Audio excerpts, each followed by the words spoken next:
আসসালামু আলাইকুম। কেমন আছো শিক্ষার্থী বন্ধুরা? আশা করি ভালো আছো। আমিও ভালো আছি আলহামদুলিল্লাহ। চলো আজ আমরা একটা গল্প পড়ি কেমন? গল্পর নাম হলো কুমড়ো ও পাখির কথা। পঞ্চম শ্রেণী আমার বাংলা বই থেকে। কুমড়ো ও পাখির কথা। গ্রাম থেকে দূরে বনের ধারে নির্জন জায়গায় ছিল এক মিষ্টি কুমড়োর লতা। লতায় ছিল একটি মাত্র মিষ্টি কুমড়া, দেখতে বেশ গোলগাল। ছোট্ট একটি ফুল গাছে জড়ানো লতায় মিষ্টি কুমড়োটি ঝুলছিল। সকাল হলো, শিশির জমে আছে ঘাস ও লতায় পাতায়। মিষ্টি কুমড়ো ও শিশির কথা বলছে। শিশির: ও কুমড়ো ভাই, ভালো আছো তো? কুমড়ো: হ্যাঁ ভালো, তুমি? শিশির: আমিও ভালো। কুমড়ো: তুমি খুব ভালো, রোজ তুমি আমার গা ধুইয়ে দাও, মনে কি যে ফুর্তি লাগে। শিশির: বৃষ্টি না আসা পর্যন্ত ওটাই আমার কাজ। আমি গাছপালা, ঘাস, লতা পাতার গা ধুইয়ে দিই, ওরা কেমন সুন্দর হয়ে ওঠে। রোদ: ও কুমড়ো, তুমি কেমন আছো? কুমড়ো: তোমার দয়ায় ভালো আছি ভাই। ভোর রাতে শিশির গা ধুয়ে দিয়ে গেছে, এখনো গায়ে তোমার আঁচ লাগছে, মনটা খুশিতে ভরে উঠেছে। শিশির: আমি এখন যাই মিষ্টি কুমড়ো, কেমন? রোদ উঠেছে, এখন আমার যাওয়ার পালা, চলি তাহলে। কুমড়ো: যাও ভাই, রাতে আবার দেখা হবে। এমন সময় দুয়েল পাখি এলো।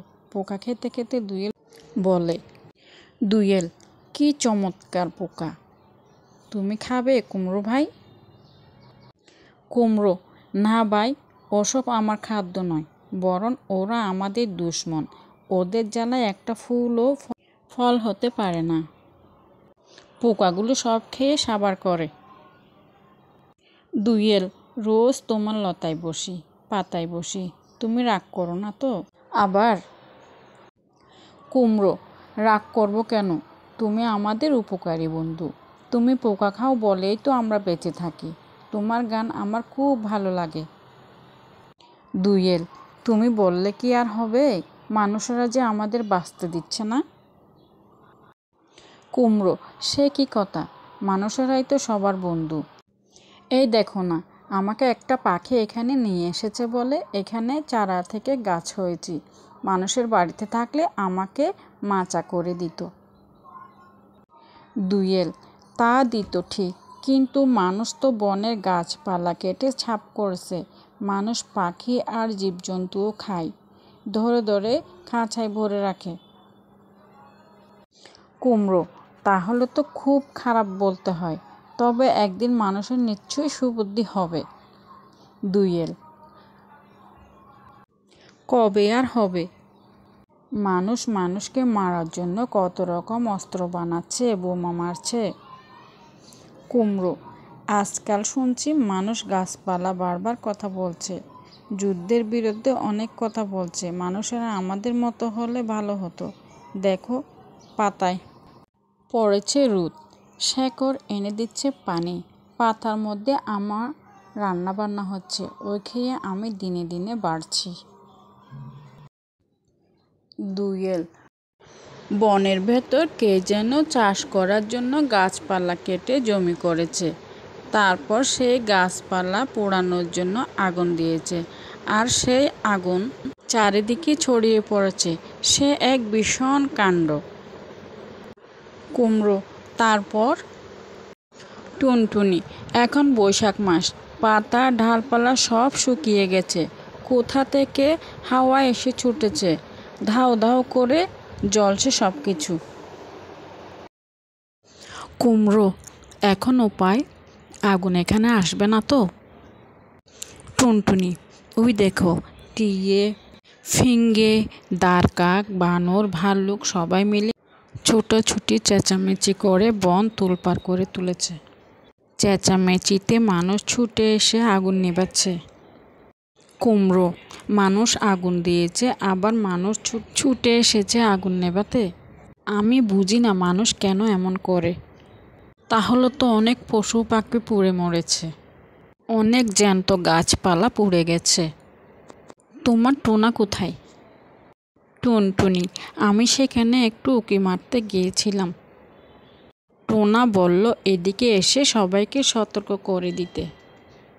টোনা দুয়েলের সেবা করছে, দুয়েলের গায়ে নাকি একটু আঁচ লেগেছে। কুমড়ো, তোমরা ভাই খুব ভালো, একজনের বিপদে আরেকজনকে খবর দাও, খোঁজ খবর দিতে পারো। আর আমরা গাছের সঙ্গে ঝুলে থেকে সব করতে হয়।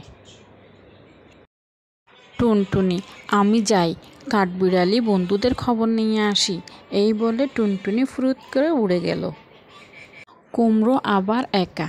এদিকে রোদের সঙ্গে, মাটির সঙ্গে, কুল গাছের সঙ্গে কথা বলতে বলতে কুমড়ো দিনে দিনে বাড়তে লাগলো। বর্ষা এলো, চলেও গেল। শরতে মিষ্টি কুমড়া পেকে মাটিতে ঝরে পড়ল। তারপর একদিন দুয়েলকে দেখা গেল সেই কুল গাছে। দুয়েল, ও কুমড়ো ভাই, তুমি কোথায়? তোমাকে দেখছি না কেন? মাটিতে কয়েকটি চারা উঠেছে, ওরা মিষ্টি কুমড়োর চারা। ওরা বলল, চারা, তুমি কে ভাই, কাকে খুঁজছ? দুয়েল, এখানে একটা মিষ্টি কুমড়ো গাছ ছিল, আর ছিল একটা সুন্দর কুমড়ো চারা। ও, আমাদের মায়ের কথা বলছো? আমরা তারই চারা। আমরা মাত্র কয়েকদিন হলো দাঁড়াতে শিখেছি। মা আমাদের সব কথা বলেছে, তোমার কথাও বলেছে। দুয়েল, কি বলেছে? চারা বলেছে তোমাকে মায়ের খবর দিতে, বনের পশু পাখিরা আগুনের হাত থেকে বেঁচেছে কিনা জানার খুব ইচ্ছা ছিল তার। দুয়েল, সেই ভয়ানক আগুনের কথা আর মনে করতে চায় না। দুঃখে কষ্টের কথা যতই ভুলে থাকা যায় তত ভালো। তার চেয়ে আমি তোমাদের গান শোনাই, হাওয়ায় হাওয়ায় তোমরা নাচতে শুরু করো, আর আমি গানে সুর তুলি। আমরা এতক্ষণ যে গল্পটা পড়েছি এটা 1996 সালের 5ম শ্রেণীর বাংলা বই থেকে গৃহীত। অনুশীলনী, শব্দগুলোর অর্থ ও ব্যবহার জেনে নিই। নির্জন অর্থ জনশূন্য বা নিরিবিলি। নির্জন নদীর ধারে রাখাল গান গাইছে। দুশ্মন অর্থ শত্রু, পোকা ফসলের দুশ্মন। পরাগ অর্থ ফুলের রেণু, মুখে ফুলের রেণু মেখে লতার দোলনায় দুলব। 2 নম্বর, কথাগুলো বুঝে নেই।